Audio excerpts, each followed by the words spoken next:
Kejaksaan Negeri Sorong, Jumat sore, 13 September 2024, menetapkan Kepala Balai Latihan Kerja Industri, BLKI, Sorong, berinisial RA sebagai tersangka dugaan tindak pidana korupsi pembangunan gedung Corner Talent pada Balai Vokasi dan Produktivitas, BPVP, BLKI Sorong.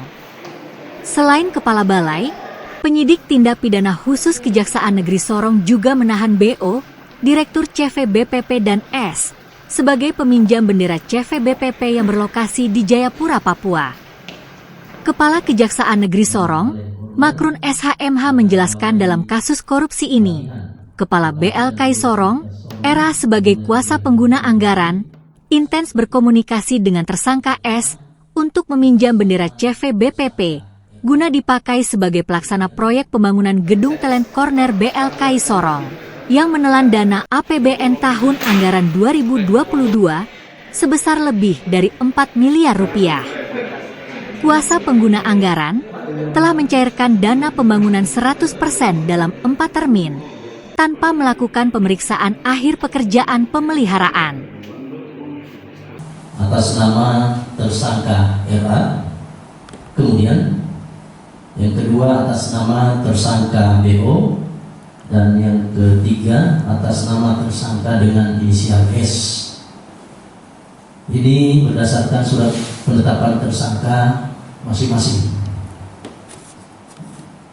Sedangkan untuk peran masing-masing, tersangka RA ini sebagai Kepala Balai Latihan Kerja selaku BPK, kemudian tersangka BO selaku Direktur CVBB BPP yang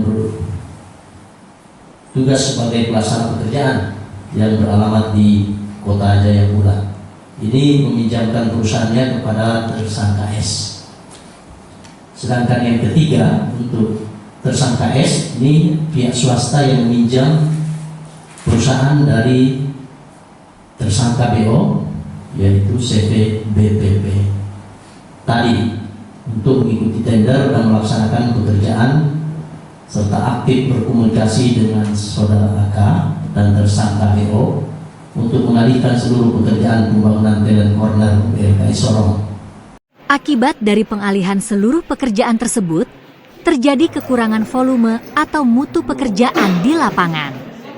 Dari pemeriksaan BPK Republik Indonesia tertanggal 27 Agustus 2024, ditemukan adanya indikasi kerugian keuangan negara sebesar Rp904.969.368,55. Usai diperiksa selama hampir 4 jam, mengenakan rompi merah muda, ketiga tersangka dugaan korupsi itu kemudian dibawa ke Lapas Sorong untuk ditahan selama 20 hari. Dalam waktu dekat Kejaksaan Negeri Sorong akan melimpahkan kasus korupsi ini ke Pengadilan Tindak Pidana Korupsi di Kota Manokwari, Provinsi Papua Barat.